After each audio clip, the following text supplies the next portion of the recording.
সকল ভক্ত মন্ডলীকে নমস্কার। তো আমি তো দেখছি পুরো আমার উপরে সিআইডির মতো ইনভেস্টিগেশন করেছেন। তো আমি যেটা পছন্দ করি কিংবা যে কোনো ভক্তই যেটা পছন্দ করে যে অতীত থাক না, অতীত তো কত কি আছে, শুধু ঠাকুরের সঙ্গে আসার পরে আমাদের কি পরিবর্তন হয়েছে ওইটুকুই আশা, তাই না? তো যেখানে ছিলাম, যা করছিলাম সেটা আসল না। এখন ঠাকুরের কাছে আসতে পেরেছি, তারই কৃপাতে তার আশ্রয় পেয়েছি, আর তার কথা বলতে পারার একটা সুযোগ আছে, ব্যাস এইটুকুই যথেষ্ট। আচ্ছা, তো ঠাকুরের কথা বলতে শুরু করব দুটি ঘটনা দিয়ে। প্রথমটা হচ্ছে মহাত্মা বিজয় কৃষ্ণ গোস্বামীর কথা। তো তিনি বলছেন, আমি এক এক ভাবে ও মতে সিদ্ধ সাধু পুরুষ দেখেছি, কিন্তু সকল ভাবে ও মতে সিদ্ধ কেবল পরমহংসদেবকেই দেখছি, আর কাউকে দেখিনি। জগতের ইতিহাসে এটি নূতন। দ্বিতীয় ঘটনা স্বামী অদ্বৈতানন্দ মহারাজের দর্শন। তো তিনি ঠাকুরকে দেখেছেন গদা কাঁধে।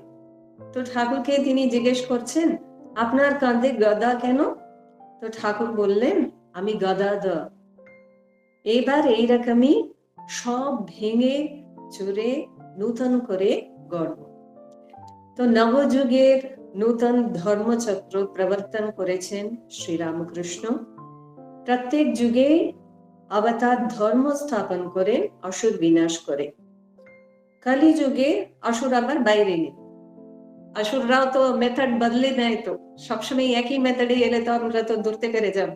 সেই জন্য এইবার তারা কি হয়েছে, ভিতরে এসে গেছে। তো সেই আসুরিক রূপ হলো সংশয়, আর তার গুণ যদি দুর্গুণই বলতে হবে, সেটা হচ্ছে অহংকার, ক্রোধ, মাৎসর্য, লোভ, কাম ইত্যাদি। তাই এইবার অবতার চরিত্র খুব অন্যরকম। শ্রী রামকৃষ্ণ চরিত্রে রূপের, গুণের বা পাণ্ডিত্যের বহিঃপ্রকাশ দেখা যায় না।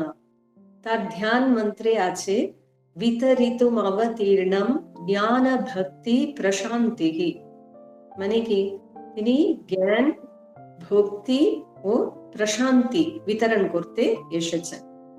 তার দিব্য চরিত্র অধ্যয়ন করলে দেখা যাবে তার সত্য, দৃঢ়তা, সরলতা, পবিত্রতা ও স্নিগ্ধতায় ভরা। আবার সবকিছু চাপিয়ে যে শ্রোতার মনে দাগ কেটে যায় তার মাধুর্যময় ব্যক্তিত্ব। যুগোপযোগী পদ্ধতিতে ঈশ্বরকে সত্য বলে ঠাকুর প্রমাণ করলেন। মহেন্দ্রনাথ গুপ্ত একদিনের বর্ণনা করছেন, একজন ডক্টর ওনাকে দেখতে এসছেন, ঠাকুরের শরীর ভালো নেই। তো ভগবান রুদ্র তার নাম, তিনি এসে মানে দেখছেন। তো ঠাকুর তাকে বলছেন, দেখো দেখে আমার কি হয়ে গেল, টাকা পয়সা কিছু ছুতে পারি না, তো তুমি একটা টাকা পয়সা না হয়ে আমার একটা হাতে রেখে দেখো না। তো উনি যেই একটা টাকা রাখলেন, সেই দেখছেন যে ঠাকুরের নিঃশ্বাস বন্ধ হয়ে গেল, আর হাতটা কিন্তু আড়ষ্ট হয়ে গেছে। তো দেখে কিন্তু ডক্টর অবাক হয়ে গেলেন। মাস্টার মশাই লিখছেন যে তাদের সায়েন্সে এসব কথা নাই কিনা।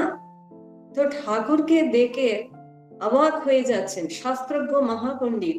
তারা কি বলছেন? নারায়ণ শাস্ত্রী বলছেন, শাস্ত্রে যা বর্ণনা করা আছে আপনি তা শুধু পড়েননি। এখন আমরা যেমন আমরা শাস্ত্র অনেক পড়ি, আজকাল সুবিধা হয়েছে ইউটিউবের মাধ্যমে আর কি। তো ওই জন্য অনেক শাস্ত্র আমরা পড়ি, কিন্তু আমাদের হচ্ছে বড় জোর একটা ইন্টেলেকচুয়াল নলেজ কিংবা কনভিকশন অব্দি আমরা পৌঁছেছি, সেই বিশ্বাসটা ধরে আমরা এগোচ্ছি।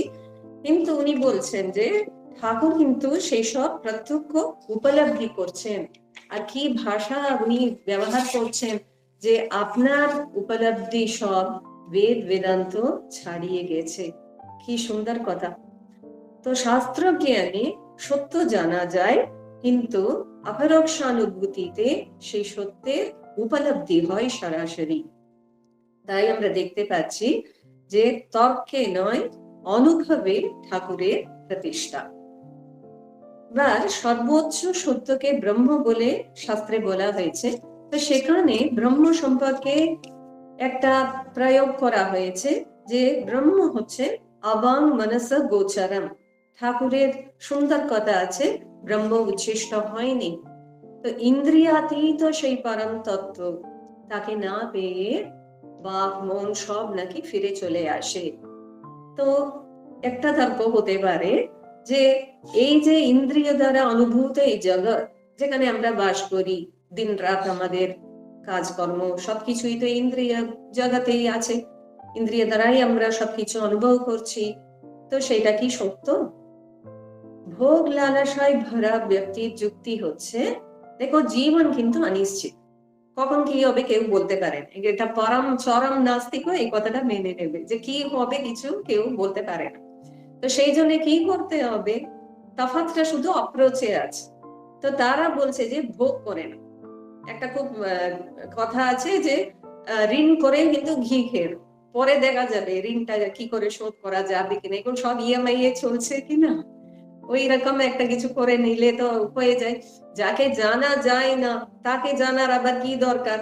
তো তাদের মত হচ্ছে আধ্যাত্মিক অভিজ্ঞতার অনুসন্ধান এসব করা হচ্ছে যেটুকু সময় আছে তার অপচয়, কেননা সহজে পাওয়া যায় না। তো দৃশ্যমান জগৎই আমাদের প্রত্যক্ষ অভিজ্ঞতার ক্ষেত্র, আর তার অতীতে কোনো সত্যের সন্ধানে কেনই বা যাব, এরকম ভাবে তারা প্রশ্ন করতে পারেন, অনেকে এটা করেও থাকেন। আমরা মানে একবার আমি পড়েছি, অবাক হয়েছি, এই যে বিশাল বিশ্ব, এখানে এমন কিছু কিছু ক্ষুদ্র পতঙ্গ আছে যারা হয়তো মাত্র কিছুদিন মানে এক দুদিন কিংবা কয়েক ঘন্টা শুধু বেঁচে থাকে, তাদের অস্তিত্বই ওই ক্ষণিকের জন্য। তো জীবন যদি শুধুমাত্র এরকম অল্পায়ু ভোগ আর বিলয়ের মধ্যেই যদি সীমাবদ্ধ হয়, তাহলে মানব জীবনের অর্থই বা কোথায়? তাহলে আমরা কি মেনে নেব যে আমার নিয়তি হচ্ছে কেবল দুঃখ ভোগ, আমি জন্মাবো, ক্ষয় তো হবেই, তারপরে পরিণামে লয়, শেষ তো একদিন হয়েই যাও। তো মানব চেতনা কিন্তু এই প্রশ্নে থেমে থাকে না, বলতে গেলে দুঃখের অভিজ্ঞতায় মানুষকে প্রশ্ন করতে শেখায় যে এই জগতের সীমার বাইরে গভীরতর সত্য কিছু আছে। সুখে সুখে কিন্তু অতটাই এই অভিজ্ঞতা হয় না, যতক্ষণ না ওই দুঃখের সম্মুখীন আমরা না হচ্ছি। ওই জন্য মানে বলা হয় যে বরং দুঃখ হলে ভালো, তাহলে কিন্তু আধ্যাত্মিক ভাবে আমাদের একটা জাগরণ হয়। তো শাস্ত্রে এইসব ভোগবাদীদের নাম দেওয়া হয়েছে আত্মঘাতী। কারণটা হচ্ছে দুর্লভ মনুষ্য জন্মকে এরা কাজে লাগাতে পারলেন না। একমাত্র আধ্যাত্মিক অনুসন্ধানই এই প্রশ্নগুলির উত্তর দেবে। মানুষ কেবল ভোগের জন্য জন্মায়নি, ঈশ্বরের কৃপা ও পুরুষাকারের মাধ্যমে অমৃতত্বের সন্ধান পাওয়া যায়, এইভাবেই শাস্ত্রে ঘোষণা করা হয়েছে। এবং শাস্ত্রোক্ত সেই সত্যকে সহজ কথায় পুনঃ প্রমাণ করে দিয়েছেন অবতার বরিষ্ঠ শ্রী রামকৃষ্ণ। এই বিষয়ে ঠাকুর অকাট্য যুক্তি দিয়েছেন। বলছেন রাতে আকাশে অনেক তারা দেখতে পাওয়া যায়, কিন্তু যখন সূর্য উঠে যায় তখন তো তাদের দেখা যায় না। তো সেই রকম ভাবে অজ্ঞানতার কারণে যদি ঈশ্বরের অনুভূতি না হয়, তার মানে এটা মোটেই নেই যে তিনি নেই। বেদ বেদান্তের পরিভাষা সকলে হয়তো বুঝতে পারবেন না, কিন্তু সেই সকল তথ্য ঠাকুর অতি সহজ ভাষায় আমাদের জন্য বলে দিয়েছেন। ঠাকুর বলছেন অবিদ্যা মায়ার এমন আকর্ষণ যে মানুষ অন্তর্মুখী হতে চায় না। বলছেন কাঁটা গাছ খাচ্ছে, উঠ রক্ত ঝরছে, তাও সে ছাড়তে পারে না। তবে কি মানুষ আসলে পরিপূর্ণতায় দেবত্বে পূর্ণ, সেই জন্যে সে জাগতিক জগতের ভোগে তৃপ্তি পায় না, সত্যের জ্ঞানের আনন্দের অন্বেষণ করে। অবশ্য আন্তরিকতা থাকলে উপায় হয়েই যায়। ঠাকুর এই কথাটা বলেছেন যে আন্তরিক সে কিন্তু আমার কাছে আসবেই আসবে। যুগে যুগে শ্রী ভগবান স্বয়ং নেমে আসেন এই পথ নির্দেশ করে দিতে। ভক্তদের জন্যই অবতারের অবতরণ। ঠাকুর বলছেন গাছ পাথর নিয়ে ভগবানের বিশেষ লীলার প্রকাশ নয়, কিন্তু মানুষের মনই তার লীলার বিশেষ স্থান। আবার বলছেন, যদি মানুষ না থাকতো তো ভগবানকে পুস্তকে জানতো কে? তার অপার শক্তির মহিমার কথা বেদ বেদান্ত লিখে প্রচার করত কে? ভক্ত আছে তাই ভগবান আছে। তো ভক্তকে তিনি সম্মান জানাচ্ছেন, বলছেন ভাগবত ভক্ত ভগবান তিনে এক, একে তিন। ঠাকুর সাধারণ সাধকের জন্য সহজ পথ হিসেবে ভক্তি মার্গকে তুলে ধরেছেন। এই যোগে সিদ্ধি লাভ করতে চাইলে লাগবে ব্যাকুলতা। ঠাকুর বলছেন, ভগবান লাভ হলো না বলে কে কান্দে? এত বিখ্যাত কথা এগুলো। তাকে পেলুম না বলে যদি কেউ কেঁদে কেঁদে তাকে ডাকে, তাহলে তিনি নিশ্চয়ই দেখা দেন। ঠাকুর যা কিছু বলছেন তার প্রমাণ তার নিজের জীবন। আমরা শুনেছি তার অভূতপূর্ব সাধনার কথা।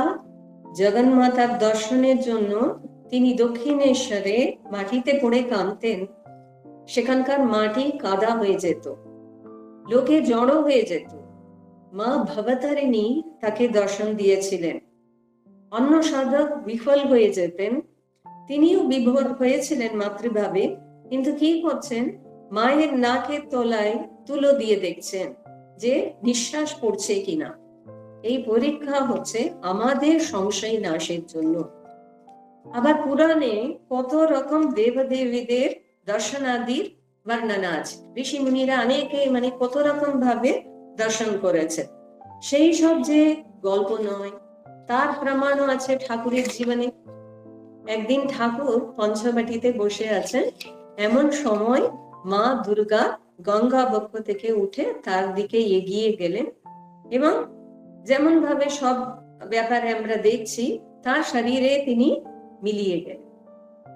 ঠাকুর পরে হৃদয়কে ডেকে বলছেন যে মা দুর্গা এসেছিলেন, এই দেখো মাটিতে তার পদচিহ্ন রয়েছে। মানে কি? প্রমাণ রেখে যাচ্ছে। অন্যান্য সাধক তার অনুভূতি ঈশ্বর দর্শন হয়েছে, তিনি বিহ্বল হলেন, সেই আনন্দে থেকে থেমে গেলেন, সেই রকম না। ঠাকুর ডেকে ডেকে দেখাচ্ছেন, প্রমাণ রাখছেন আমাদের জন্য, বিশ্বাস যাতে আসে। ঠাকুরের উপদেশের সার কামিনী কাঞ্চন ত্যাগ। এতে অনেকে মনে করতে পারেন যে ঠাকুর মেয়েদের পছন্দ করতেন না।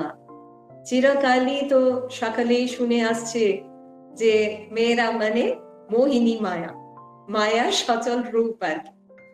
জনৈক স্ত্রী ভক্ত তার শ্রুতিচরণে এই প্রসঙ্গে বলেন যে আমরা এসব কথা শুনি আর মনে করি তবু তো এখনো আমরা মরিনি। এত সুন্দর করে উনি বলছেন যে তার যে কি দয়া ছিল তাকে জানবে। তার ছিল স্ত্রী পুরুষ সমান ভাব। তবে অনেকক্ষণ যদি কেউ থাকতেন, বলতেন যাও একবার গিয়ে একটু মন্দিরে প্রণাম করে আসুন। কিন্তু উনি বলছেন পুরুষদেরও ওই রূপ বলতে আমরা শুনেছি। তো ঠাকুরের এই আচরণ হচ্ছে লোক শিক্ষার জন্য। ঠাকুরের অনেক স্ত্রী ভক্ত ছিলেন এবং নিজেদের জীবন তার আদর্শ অনুযায়ী তারা গড়ে তুলেছিলেন, ধন্য হয়েছিলেন।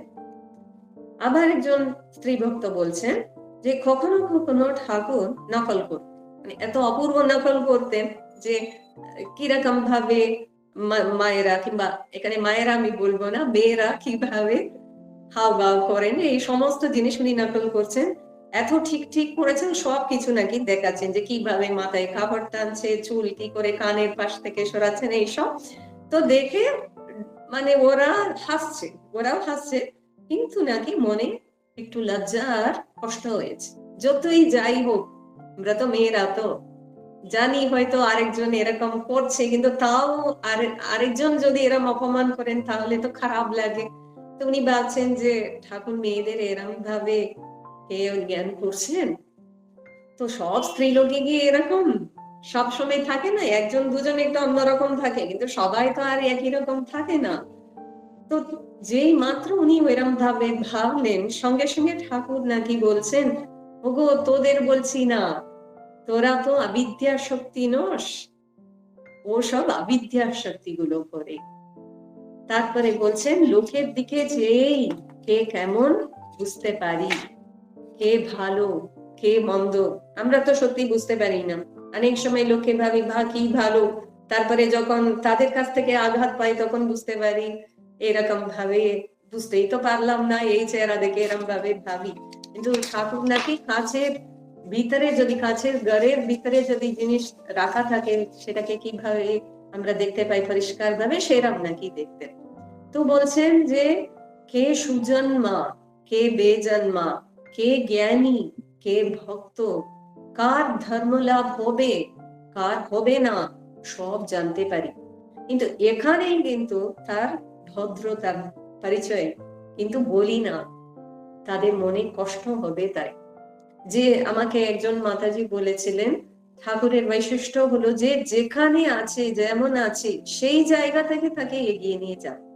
কেন প্রত্যেক সাধক তো একরকম পথে এগিয়ে যাচ্ছেন, তাকে যদি বলা হয় না তুমি এটা ঠিক করছো না আবার শুরু থেকে শুরু করো, তাহলে কিন্তু আর 0 থেকে তো 10-এর বেশি যেতেই পারবে না, সবসময় সেই 0-তেই এসে যাবে আর কি। তো আমার মনে হয় যে ঠাকুরের মতো অন্য কোন অবতার নারীর এত মর্যাদা দিয়েছে। স্বামীজি লিখেছেন নারীর অবস্থার উন্নতি না হলে পৃথিবীর কল্যাণের কোনো সম্ভাবনা নেই। একটি ভাগই যেমন এক ডানায় উঠতে পারে না, তেমনি সমাজও নারী ও পুরুষ এই দুই শক্তির সম বিকাশ ব্যতীত অগ্রসর হতে পারে না। এই অবধি বহুবার কিন্তু এই উদ্ধৃতি সকালেই যায়, সবাই মানে এটা খুব বলেন খুব শোনেন, সব খুবই মানে সহজে বোঝাও যায়, সবকিছু ঠিক আছে, কিন্তু তার পরের অংশটা বিশেষ কেউ বলেন না। অতএব রামকৃষ্ণ অবতারে আমরা দেখি তিনি একজন নারীকে গুরু রূপে গ্রহণ, নারী ভাব ও নারীর বেশে সাধনা, জগন্মাতার প্রতিরূপ জ্ঞানে নারীদের মাতৃরূপে প্রচার করেছেন। এই প্রসঙ্গে মনে পড়ছে শ্রী শ্রীমা জনৈক ভক্তের প্রশ্নের উত্তরে বলেছেন যে ঠাকুর তাকে মাতৃভাব বিকাশের জন্য রেখে গেলেন। ঠাকুর রাসমণির কালী মন্দিরকে নিজের কর্মক্ষেত্র নির্বাচন করেছিলেন। তিনি ছিলেন শ্রেষ্ঠতম সন্ন্যাসী, তো নিজের পত্নীর শিষ্যত্ব স্বীকার করে এমনকি তাকে পূজা করে তার কঠোর তপস্যার ফল জপমালা সহিত তাকে অর্পণ করেছিলেন। ত্যাগী গেহী সকল সন্তানদের ভার শ্রী শ্রী মায়ের উপর দিয়ে গেলেন। বাবুরাম মহারাজের রাতে খাওয়া কটা রুটির সংখ্যা জিজ্ঞাসার মাধ্যমে, কাশীপুরে অজ্ঞান ও দুঃখে জর্জরিত মানব সমাজের আধ্যাত্মিক কল্যাণের দায়িত্ব তিনি মায়ের হাতে দিয়ে গেলেন। শ্রী শ্রীমা তখন কি বলেছিলেন, আমি তো মেয়ে মানুষ, আমি আর কি করতে পারি? দৃঢ় কণ্ঠে ঠাকুর উত্তর দিয়েছেন, না, তোমাকে অনেক কিছু করতে হবে। এই যে এই ঘটনাটিও আমার মনে হয় আমাদের শিক্ষার জন্য। মা হচ্ছেন মহাশক্তি, তো তার কি নিজের উপর বিশ্বাস ছিল না যে এরকম ভাবে তিনি বলছেন এই সব কথাগুলো যে আমি মেয়ে মানুষ, আমি কি করতে পারি? তা নয়, মায়ের কর্ম ছিল নীরব, অনাডম্বর এবং অন্তর্মুখী। তিনি প্রচার চর্চার পথে নয়, পছন্দ করতেন আড়ালে থেকে কাজ করতে। নীরবতাই ছিল তার শক্তি, আত্মগোপনই ছিল তার মহিমা। তো ঠাকুর তাকে অন্তর্লোকের হৃদয়ের সিংহাসনে অগ্রভাগে রেখে দিলেন। সিস্টার নিবেদিতা তার অপূর্ব চিঠিতে বলছেন যে শ্রী শ্রীমা হলেন সেই আশ্রয়, পরম আশ্রয়, যাকে ঠাকুর তার সন্তানদের জন্য রেখে গেছেন। সেই অমূল্য দান যার মধ্যে ঠাকুরের প্রেম আজও জীবন্ত, ঠাকুরের প্রেমের প্রকাশ শ্রী শ্রীমা। একবার শ্রী শ্রীমা মন্তব্য করেছেন যে ঠাকুর কখনো আমাকে তুমি ছাড়া তুই শব্দ ব্যবহার করেননি, কিসে ভালো থাকবো তাই করেছে। আর ঠাকুর বলতেন কর্ম করতে হয়, মেয়ে লোকেদের বসে থাকতে নেই, যে কোনো মানুষেরই বসে থাকতে নেই, তার উপরে মেয়েদের আরো বসে থাকতে নেই। বসে থাকলেই নানা রকম বাজে চিন্তা কুচিন্তা সব আসে। ঈশ্বর দয়াময়, তার কাছে ঐশ্বর্য নয়, ভালোবাসাই প্রধান। দক্ষিণেশ্বরে খুব গরিব একজন ভক্ত, তিনি খুব কষ্টের দিনে যাপন করেন। একদিন 4টি রসগোল্লা নিয়ে গেছে, গিয়ে দেখছেন ঠাকুরের ঘরে কত কত লোক এসেছেন, একদম অনেক সম্ভ্রান্ত লোকেরা এসেছেন, ভক্তেরা এসেছেন, তারা কত কত জিনিস নিয়ে এসেছেন। তো ওই সব দেখে তার যে এই সামান্য একটা রসগোল্লা দিতে উনার লজ্জা করলো আর কি। কিন্তু আরেকজন ভক্ত বলছেন যে আমরা জানি উনি কি কষ্ট করে দিন যাপন করেন, এবং সেই 4টি রসগোল্লা আনাটাও কিন্তু তার পক্ষে মহা আত্মত্যাগ। কিন্তু উনি তো সবার সামনে বলতে পারলেন না, তো তিনি ঘরের বাইরে চলে এলেন, কোন একটা কোণেতে বসে শুধু চোখের জল ফেলছেন।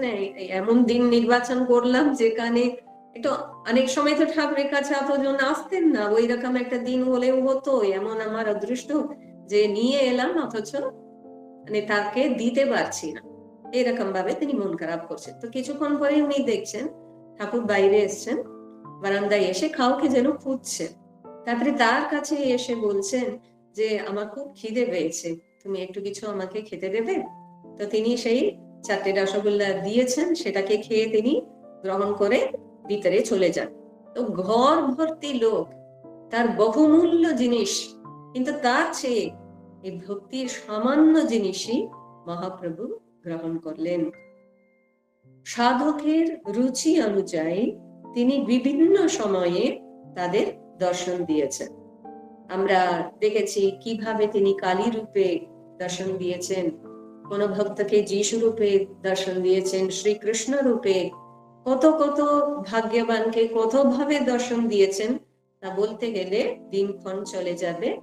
তো জানেক ভক্ত মহিলা তাকে শ্রীকৃষ্ণ রূপে দর্শন করতে চান, এটা ঠাকুরকে উনি বলেছেন।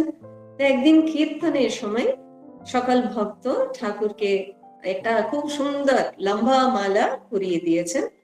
তো তিনি কি করলেন, তখন কীর্তন চলছে আর কি, তিনি দাঁড়িয়ে বংশীধারী শ্রীকৃষ্ণের মনোহর মূর্তি ধারণ করলেন। তারপরে ভক্তকে জিজ্ঞেস করলেন, ইনিও কিন্তু মহিলা ভক্ত, উনাকে বলছেন কি গো, দেখেছো তো, ভালো লেগেছে তো, আশ মিটেছে তো, এরকম ভাবে জিজ্ঞেস করছে। এইবার ভক্ত বলছেন যে এটা তো ঠিক আছে, ভালোই দেখলাম, কিন্তু আমাকে আপনার রাধার সঙ্গে দেখার ইচ্ছা, রাধা রানী ছাড়া তো শ্রীকৃষ্ণকে ভাবা যায় না, ওই জন্য ওই রকম দেখার আমার ইচ্ছা। তো ঠাকুর কি বললেন, হেসে বলেছিলেন তাহলে তোমাকে অপেক্ষা করতে হবে।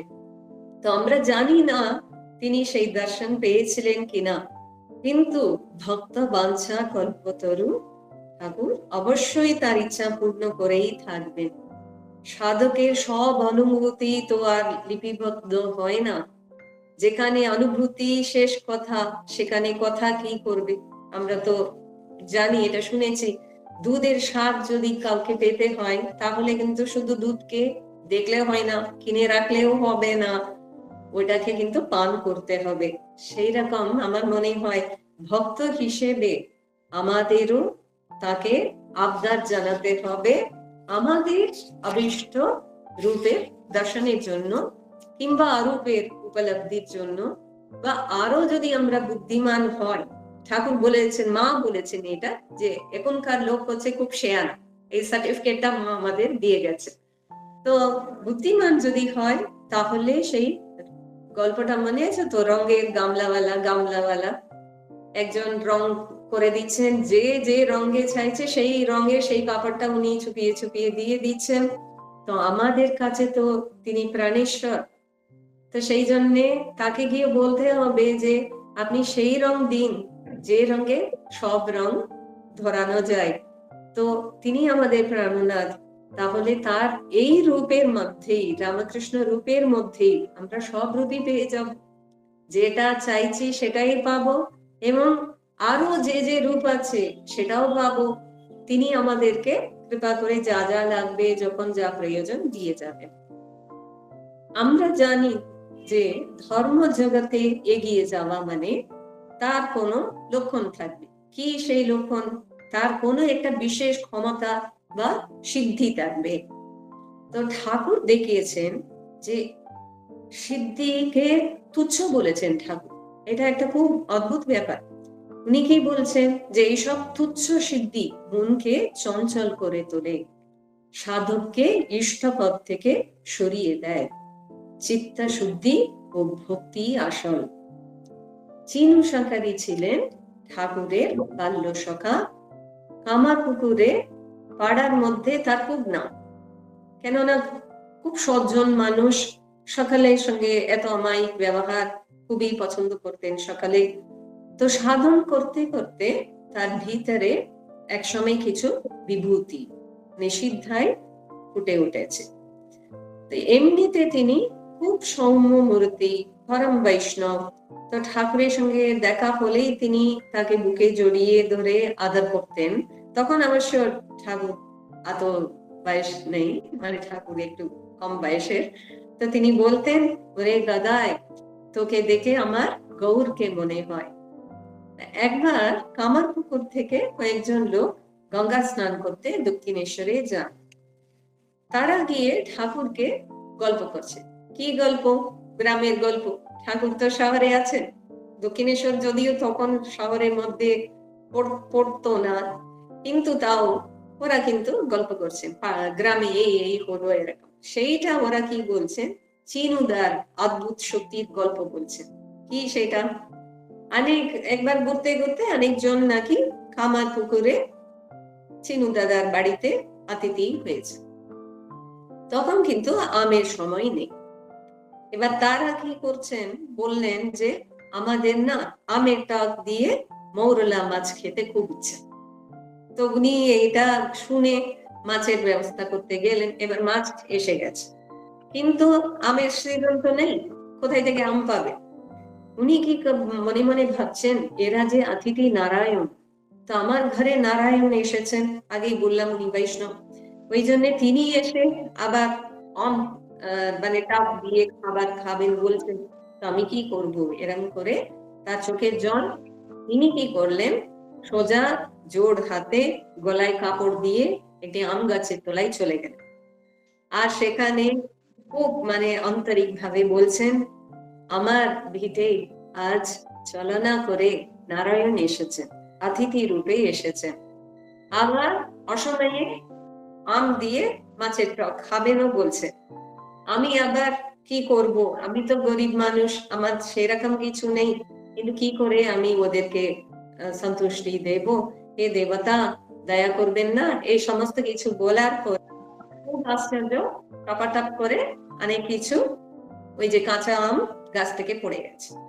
তো উনি তো ভীষণ যে আম পেয়ে গেলেন, সেইটা নিয়ে নাচতে নাচতে তিনি সমস্ত রান্না বান্না করে ওদেরকে সন্তুষ্ট।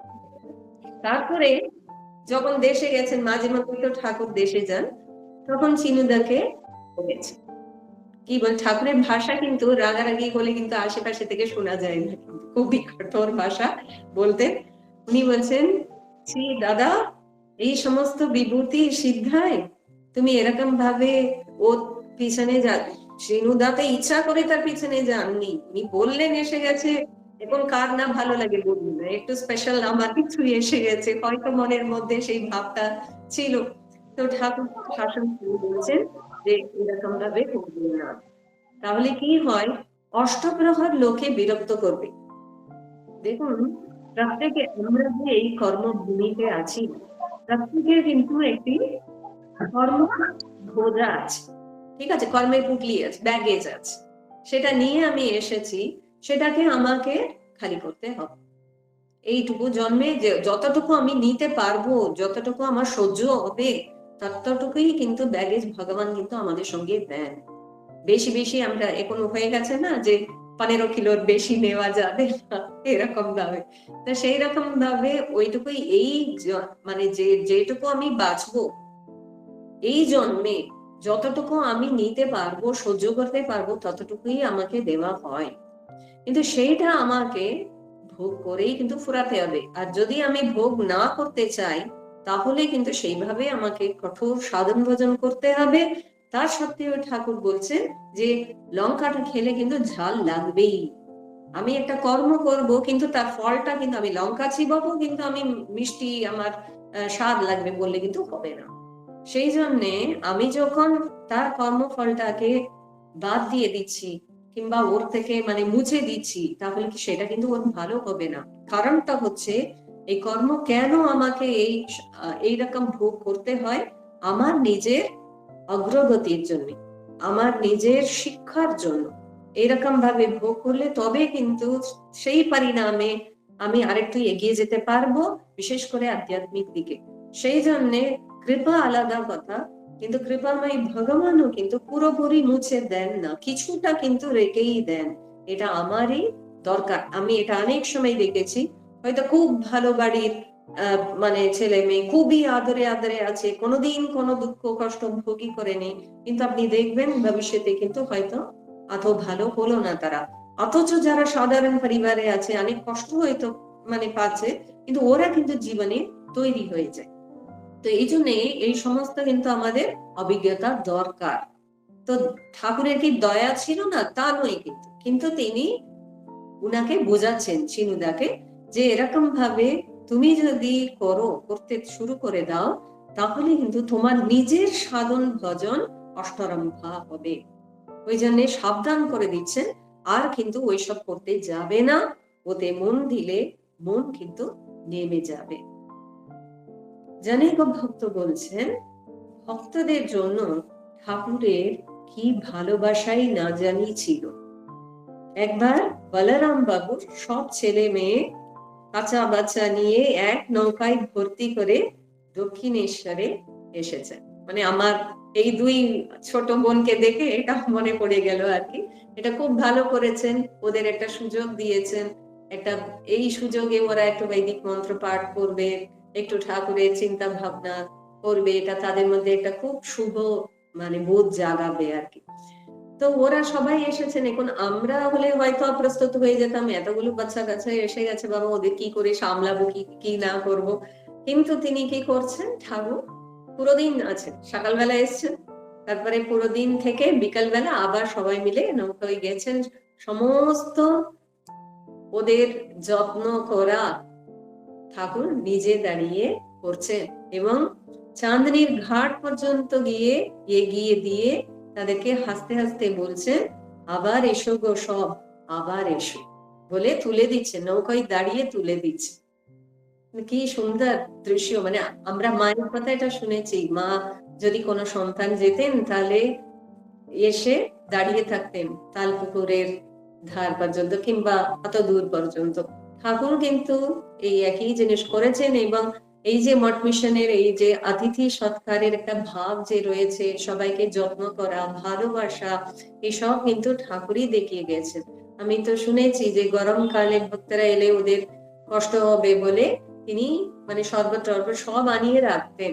এই যে এই সেবার ভাবটা কিন্তু ঠাকুর আমাদের শিখিয়ে গেছেন। চন্দ্রমাকে ঘিরে তারা মণ্ডলী শোভা পায়, তারাদের আনন্দ সেই চন্দ্রকে নিয়েই। তেমনি ঠাকুরকে ঘিরে তার ভক্ত বৃন্দ শোভা পান, তাদের প্রেরণা উৎস তিনি।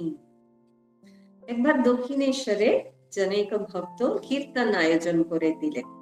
ঠাকুর খুব গান ভালোবাসতেন, কীর্তন ভজন সবকিছু নিজেই অপূর্ব গাইতেন, নাচতেন, সেই জন্য ভক্তেরা এটার ব্যবস্থা করে দিয়েছে। ঠাকুর কি বললেন, একটু ভক্ত কাউকে দিয়ে যোগিন মা আরো মহিলা ভক্তদেরও নিমন্ত্রণ করিয়ে আনিয়েছে, যে দেখো এখানে কীর্তন হবে, তোমরা এসো। আসলটা হচ্ছে পরে আমরা শেষে দেখতে পারবো তিনি কৃপা করবেন বলে ডেকেছেন ওদেরকে। তবে এইরকম ভাবে বললেন কীর্তন হচ্ছে ভালো, তোমরা গান শুনতে এসো, এরকম ভাবে ওদের ডেকেছেন।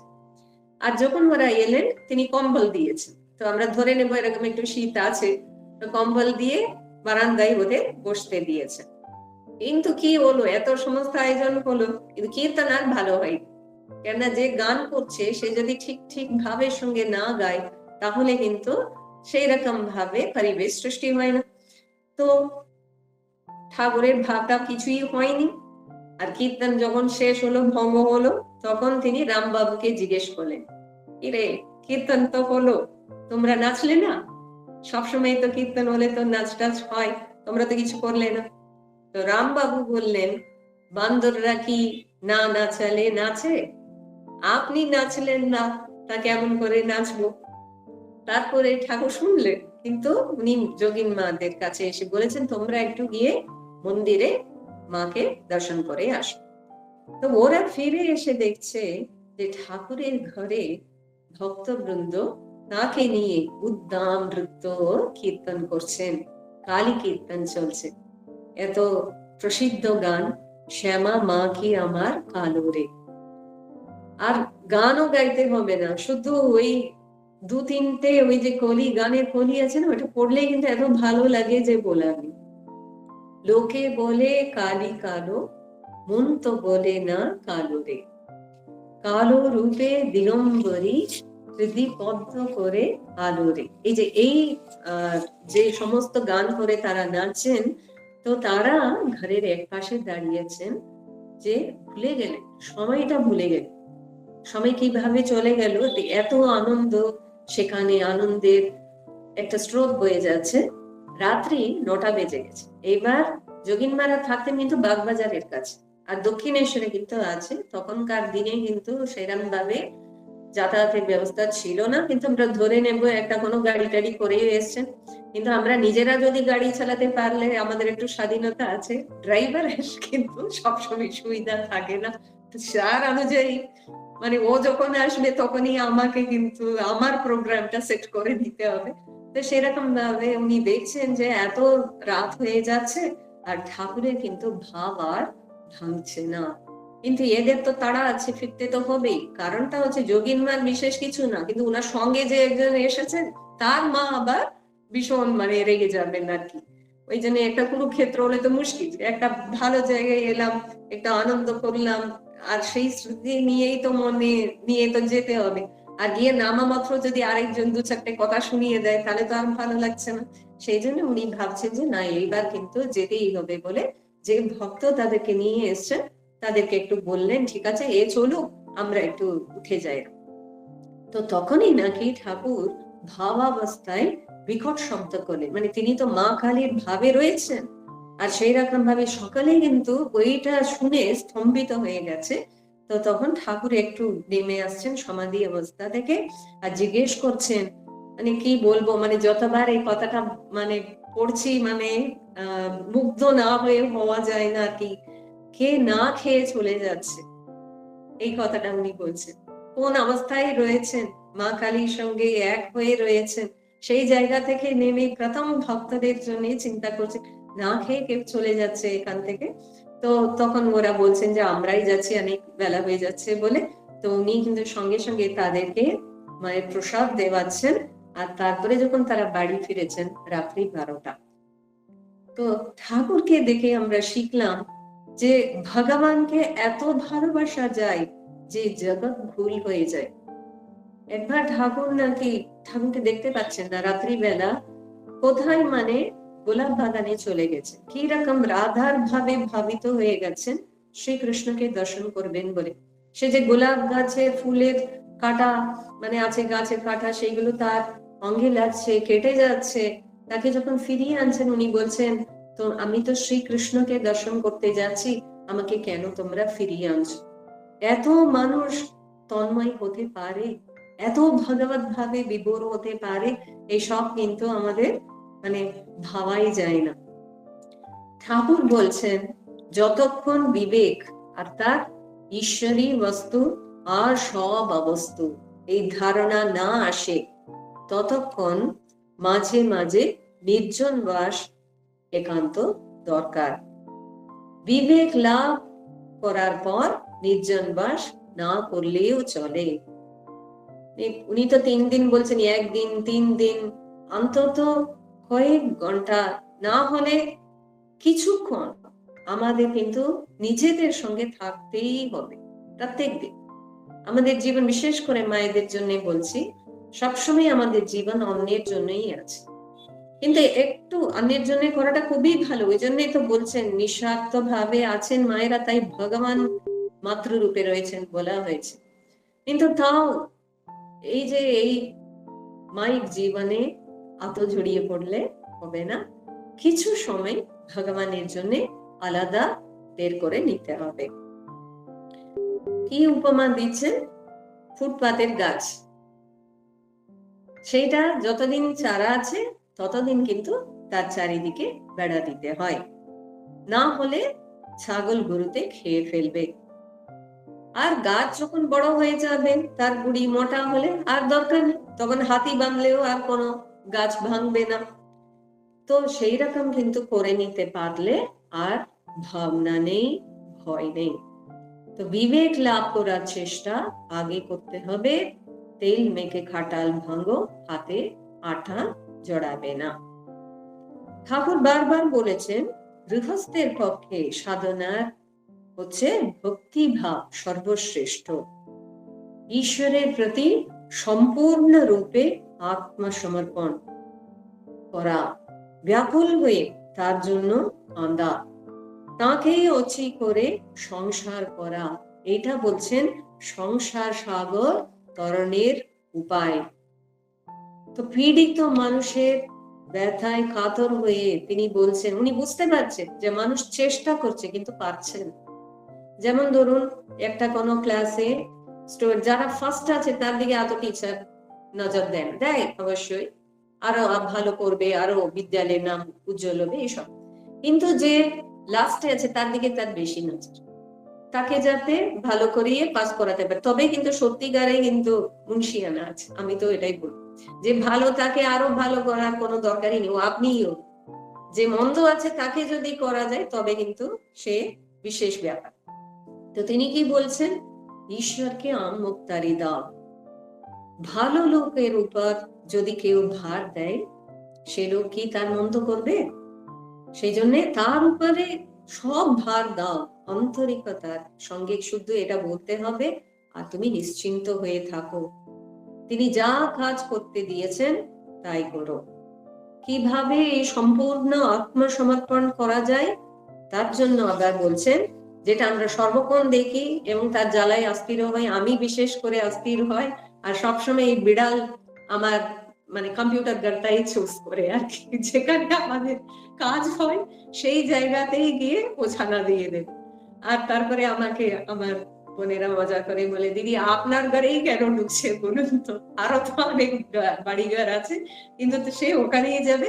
এই জন্য আমি খুব ভালো করে এই উপমাটা বুঝতে পারি যে বিড়াল ছানাল হচ্ছে যে শুধু মিউ মিউ করবে, তাহলে কিন্তু মা বিড়াল এসে তাকে কিন্তু নিয়ে চলে যাবে।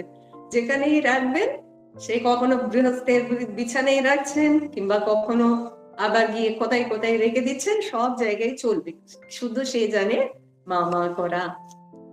একবার নিস্তারিণী দেবী কাশীপুরে ঠাকুরের জন্য কিছু মিষ্টি নিয়ে গেছেন, আর তার সামনে দাঁড়িয়েছেন। ঠাকুর তো অসুস্থ, তখন তো আর গলায় তার রোগ আছে, খেতে পারতেন না, গিলতে পারতেন না। তিনি বলছেন যে কি চাও? আমি বললাম, মানে উনি বলছেন যে আমি আপনাকে কিছু মিষ্টি খাওয়াতে চাই। আচ্ছা বলে তিনি কি বলছেন, আমার মুখের মধ্যে তুমি একটু মিষ্টি দাও। উনি খুবই অসুস্থ তখন, তো উনি দিয়েছেন। তারপরে উনি জিজ্ঞাসা করছেন, তুমি সন্তুষ্ট হয়েছো? আর কি লাগবে? এখানে মুখ দেখলেই তো উনি বুঝতে পেরে যাচ্ছেন যে এত ওনার পর মানে ভালো মানে পছন্দ হয়নি। এটা মায়েরা সবসময় করেন, মায়েরা অনেক রান্না করবেন আর চাইবেন যে তার সন্তানরা যারা আছেন সবকিছু যেন শেষ করে দেয়। সবাই যদি খেয়ে নেয় তাহলে মায়েদের খুব খুশি, সবকিছু খাওয়া হয়ে গেছে তাহলে ওরা খুব খুশি। যদি একটু একটা দানাও যদি পড়ে থাকে ওদের মন খারাপ হয়ে যাবে, ছেলেটা কিন্তু ভালো করে খেলো না, মেয়েটা আমার খেলো না, এরকম। এটা মাতৃভাবের একটা বিশেষ গুণ। তো এই ভক্ত মহিলা তো ভগবানকে তো সামনে দেখছেন, তো উনি তো উনার ভরসাতে যে তিনি ভগবান, না আমি আরো কিন্তু আপনাকে আরো অনেক দিতে চাই। তো ঠাকুর নাকি তখন বলছেন, আচ্ছা ঠিক আছে তুমি আরেকটু দাও আমার মুখে। আর বলছেন এইবার তুমি সন্তুষ্ট হয়েছো? তো তাও কিন্তু উনি হন নেই ভক্ত মহিলা।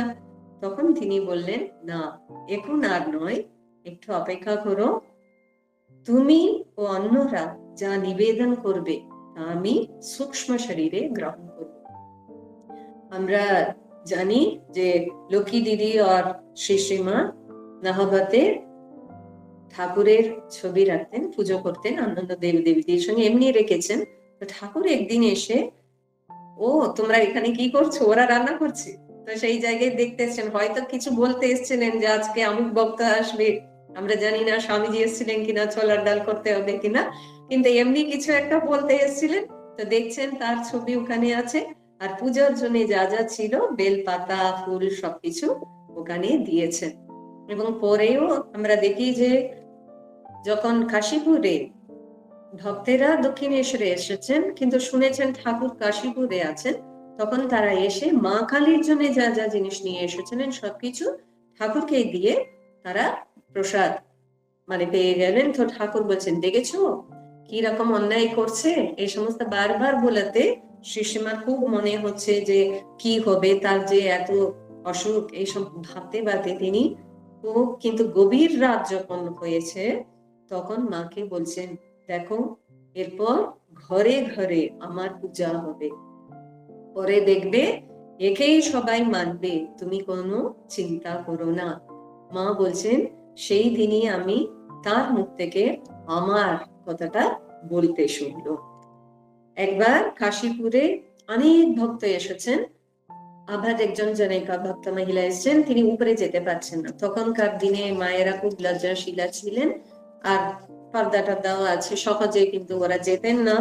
তো ঠাকুর কি করছেন, শুনেছেন যে উনি এরকম ভাবে নিচে অপেক্ষা করছেন, তো তিনি তার নিজের একটা ছবি দিয়ে পাঠাচ্ছেন, আর কি বলছেন তাকে বলো আজ এই ছবি দেখে সন্তুষ্ট থাকতে। আর পরে বলেছেন যে এইটি রেলগাড়িতে ও সমুদ্রের জাহাজে যাবে, যাত্রীদের সঙ্গে সঙ্গে যাবে।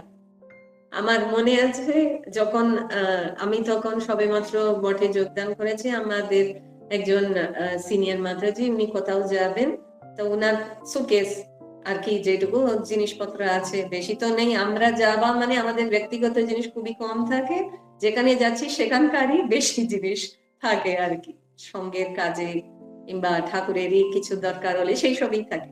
তো ওই সমস্ত আমি তো জানতাম না, আমি দিয়ে দিয়েছি। উনি আমাকে বললেন আগে ঠাকুরের ছবি রেখেছো, আগে ঠাকুরকে রাখবে তারপরে সব জিনিস দেবে। তো আমার মনে হলো আর কি, তো এরম ভাবে জাহাজে যাবে প্লেনে যাবে সব জায়গাতেই তো তিনি যাচ্ছেন, সঙ্গে সঙ্গে যাচ্ছেন, রক্ষা করছেন। তো একে লোকেরা তাদের পকেটে এমনকি ঘড়ি চেনেও ধারণ করবে। আর লক্ষ্মী দেবীকে একদিন বলেছেন যে ঠাকুর দেবতা যদি স্মরণে না আসে তো আমায় ভাবি, তাহলেই হবে। আমার মনে হয়তো ঠাকুর এটা ভক্তদের খুব জিজ্ঞাসা করতেন, আমাকে তোমার কি মনে হয়, আমাকে মনে করছে তো। সাধন ভজন করতে ঠাকুর খুবই বলেছেন, সর্বদাই প্রাণ ভরে ডাকতে বলতেন, তবে বাইরে বাইরে গিয়ে নয়। উনি খুব এটা বলেছেন যে ডুবতে হবে, নিজের ভিতরে ডুবতে হবে, তবে কিন্তু হবে। শুদ্ধ মানে জপ করলে হবে না, তার সঙ্গে দরকার কিন্তু ব্যাকুলতা এবং এই জিনিস যে আন্তরিকতা। আরো তার কথা বলে তো আর শেষ করা যায় না, কিন্তু আমি তো দেখতে পাচ্ছি আমার সময়টা কিন্তু চলে যাচ্ছে। তো তার কৃপা আস্তিক নাস্তিক সকলের উপরে ছিল। কত দাম্ভিক অহংকারী নাস্তিক তার কাছে এসে ধন্য হয়েছে, তিনি বহু বরেণ্য। কিন্তু সন্দেহবাতিক জনৈক নাস্তিককে বলেছিলেন এইভাবে প্রার্থনা করতে, ও বলছে আমার ঈশ্বর টিশ্বর আমি মানি না, কিন্তু আমার মনে অশান্তি, আমি কি করব বুঝতে পারছি।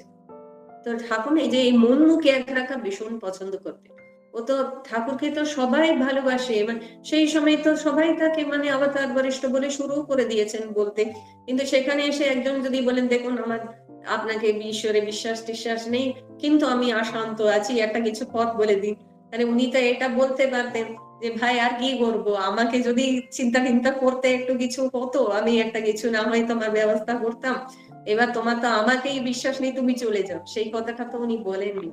বলছেন তুমি এরম প্রার্থনা করো না, হে ভগবান হে ঈশ্বর যদি থাকো তাহলে আমায় কৃপা করো, তাহলে তো তোমার আপত্তি নেই তো। উনি বলেছেন না, আর কিছু দিনের পরে আর সজল নয়নে এসে বলছেন যে আপনি আমাকে উদ্ধার করে দিলেন। এই হলেন আমাদের ঠাকুর, সকালেরই কাছের মানুষ, মনের মানুষ, কখন যে তিনি আমাদের অন্তর অধিকার করে নিলেন বোঝাই যায় না। ঠাকুর বলতেন, দেখো ধ্যান করতে বসার আগে একবার মানে নিজেকেই দেখাচ্ছে, একে ভেবে নিবি। কেন বলছি, এখানকার উপর তোদের বিশ্বাস আছে কিনা? একে ভাবলেই তাকে অর্থাৎ ভগবানকে মনে পড়ে যাবে। যেমন গরুর পাল দেখলে আমরা রাখালের চিন্তা করি, ছেলেকে দেখলে তার বাবার কথা মনে পড়ে যায়, উকিল দেখলে কোর্ট কাছারির কথা মনে পড়ে যায়, সেই রকম। বুঝলে কি, মন নানান জায়গায় ছড়িয়ে থাকে কিনা, একে ভাবলেই মনটা এক জায়গায় গুটিয়ে আসবে, আর সেই মনে ঈশ্বরকে চিন্তা করলে তাকে ঠিক ঠিক ধ্যান লাগবে। এই জন্য বলছি, এত সুন্দর কথা তিনি বলেছেন। আর 2 দিন পরেই কিন্তু আমাদের ঠাকুরের শুভ জন্মতিথি। এই দিনে আমি প্রার্থনা করছি যে আমাদের হৃদয়ে যেন কামারপুকুরের সেই ধন্য ঢেকিশালা হয়ে ওঠে, সেখানে যুগাবতারের আবির্ভাব ঘটেছিল। সেই ছোট্ট জায়গায়, সেই অজ্ঞাত জায়গায় তিনি এসেছিলেন আমাদের জন্য, তার অবতারণ কিন্তু আমাদের জন্য। তো সেই দিন যেন আমাদের হৃদয়ে যেন তিনি আসতে পারেন, আর আমাদের এই যে মনুষ্য জীবন সেটা যেন সার্থক হয়, এটাই প্রার্থনা করছি। অনেক অনেক ধন্যবাদ। খুব ভালো লাগলো আপনাদের মধ্যে এসে ঠাকুরের কথা একটু বলার জন্য। আসলে আপনি বললেন না যে মায়ের কথা আমি বেশি বলি, কারণটা হচ্ছে ভক্তেরা মায়ের কথা বেশি শুনতে চান, আর বিশেষ করে আমরা সারদা মাঠ থেকে যাই, এই কারণেই আর কি।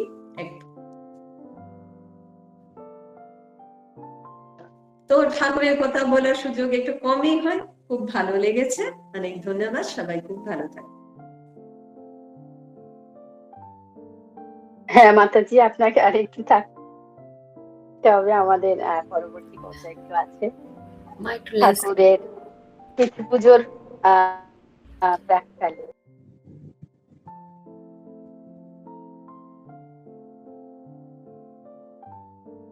মাতাজি প্রণাম জানাই।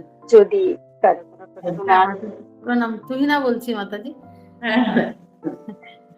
বলছি মাতাজি, এই যে ঠাকুর বলেন না মন মুখ এক করো, আমরা তো সবসময় পারি না সেই মন মুখটা করার চেষ্টা করি, কিন্তু আরো কিভাবে আমরা মন মুখটা মানে চেষ্টা করব যে ঠিক ঠিক ঠিক পথে, মানে মনে যেটা ভাবছি সেটাই তো মন মুখ, মানে যেটা মনে ভাবছি সেটাই যেন আমরা মুখে বলতে পারি। অনেকে তো অনেক রকম ভাবে সেইভাবে তো করতে পারে না, এটা কিভাবে চেষ্টা করবো মা?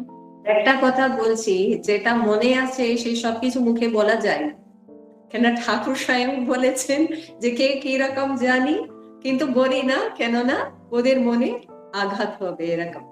তো উনি যেটা বলছেন যে এটা হচ্ছে যে সাধনার শেষ কথা, ঠিক আছে, সাধনার পথ তিনি আমাদের দেখিয়েছেন।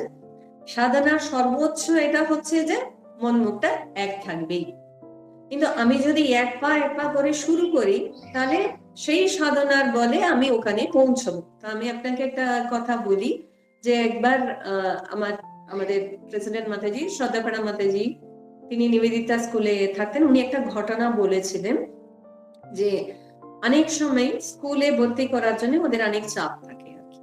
তখন ওনারা বলছেন কি যে আমরা কি বলে দেব যে এইরকম এই মুহূর্তে আমরা পাচ্ছি না, কিন্তু পরে না হয়ে একটা চেষ্টা করব, মানে একটা আশা জাগিয়ে রাখা। কিন্তু অনেক ক্ষেত্রে হয় না যে অ্যাভয়েড করা যায় না, এমন কোন জিনিস এসে যায় তো খুব মুশকিল। তো তখন নাকি একজন মহারাজ, আমার ঠিক এক্ষুনি নামটা মনে নেই, কিন্তু উনি বলেছিলেন যে না, ঠাকুর সত্য স্বরূপ, তো তিনি কিন্তু এরকম ভাবে পছন্দ করতেন না। তো জানবেন যে এই জায়গাতে যে মানুষের জন্য আমি এত চিন্তা করি, এত ভাবি, মানুষের সঙ্গে তো আমাদের ইন্টারাকশন, তখনই আমরা ভাবি যে ওর মনটা যেন খারাপ না হয়ে যায়। মনের মতো, অন্যের মনের মতো করতে গিয়ে আমাদের নিজেদের মন মুখের কথাটা আমরা রাখতে পারি না। কিন্তু ঠাকুর যেটা বলছেন যে 99টা ভালো করো, একটা ভুল করো, তাহলে তো সেটা সেই ভুলটাই দূর। তো আমার মনে হয় জীবনে না একটু চয়েস করে নিতে হয় প্রথমে, আমি কাকে সন্তুষ্ট করব। আমি যদি ভগবানকে প্রসন্ন করতে চাই তাহলে কিন্তু অন্য মানুষ কি করলো না করলো সেটার দিকে আমি ওদের সন্তুষ্টি বিধানের জন্য আমার নিজের জীবনটা আমি কাটাবো না। দুটো তফাৎ আছে। একটা হলো ওদের ভালোর জন্য আমি বলছি এই জিনিসটা, যে এটা বললে তোমার উপকার হবে এইরকম ভাবে বলা।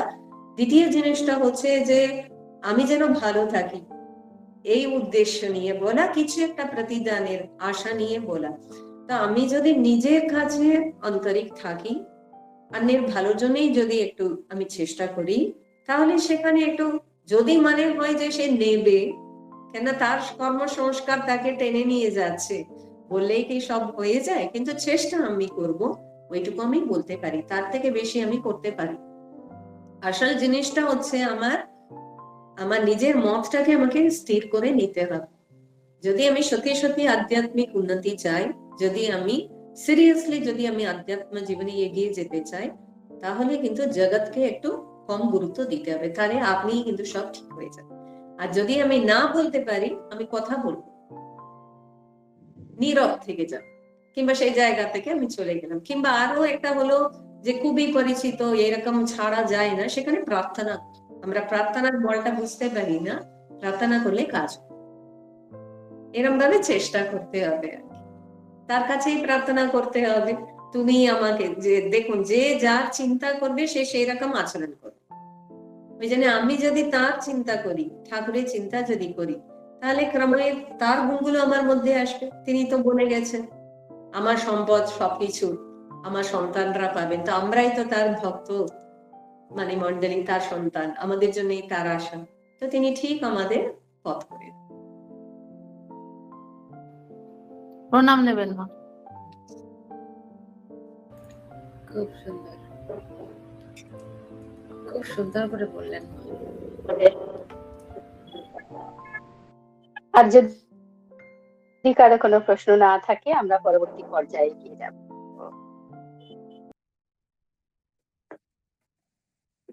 এখন মাতাজির সকাশে এবং ঠাকুর মা স্বামীজির চরণে সমাপ্তি সঙ্গীত নিবেদন করবেন আমাদের সংঘের দিদি সুস্মিতা দাস। সুস্মিতা দি।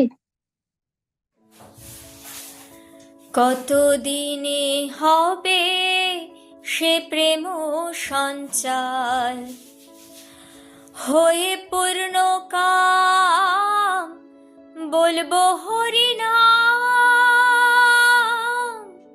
নয়নে বহিবে প্রেময় সুধার।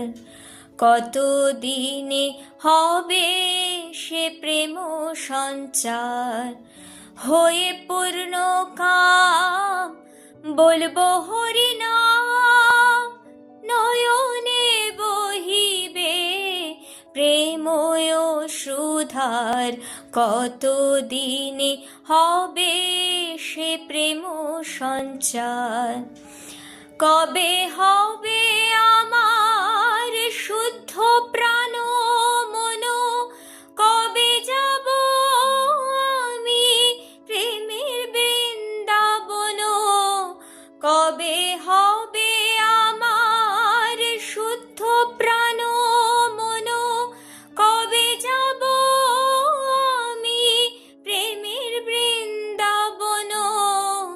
সংসার বন্ধন হইবে মোচন, জ্ঞানাঞ্জনে যাবে লোচন আধার।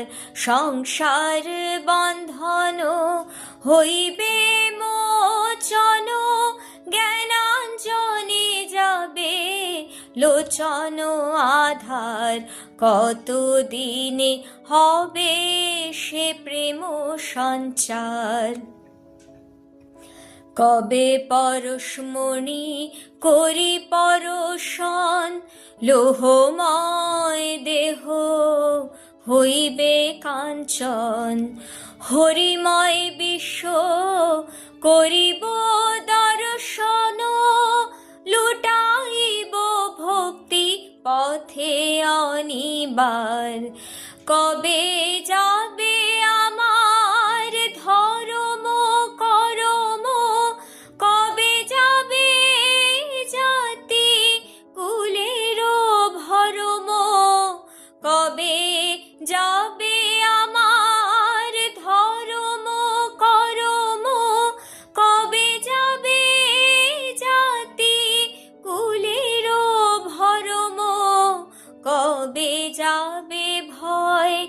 ভাবনা সরম পরিহরি অভিমান লোকাচার, কতদিনে হবে সে প্রেম সঞ্চার।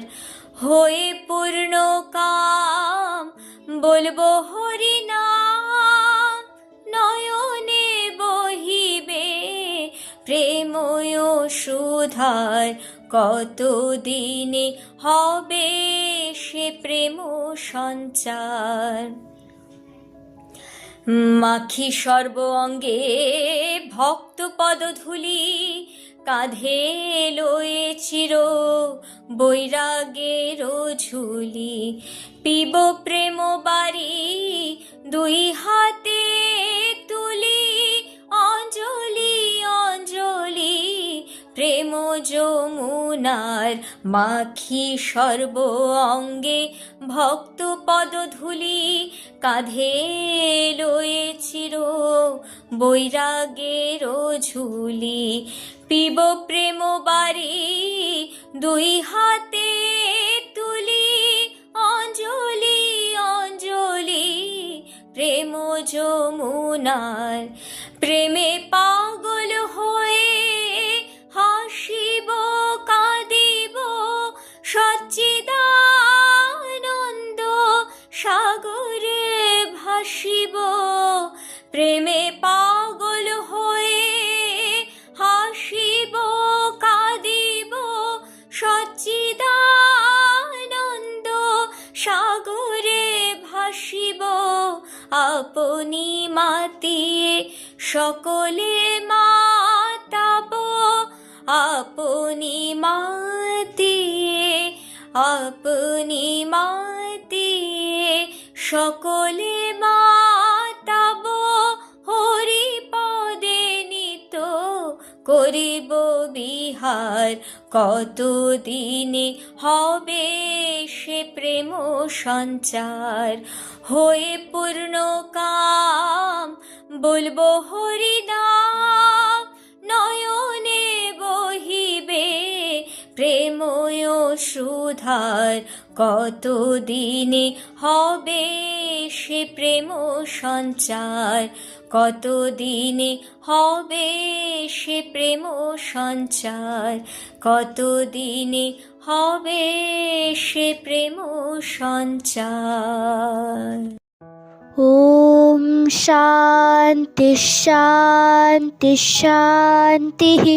हरिः ॐ तत्सत्। श्रीरामकृष्णार्पणमस्तु।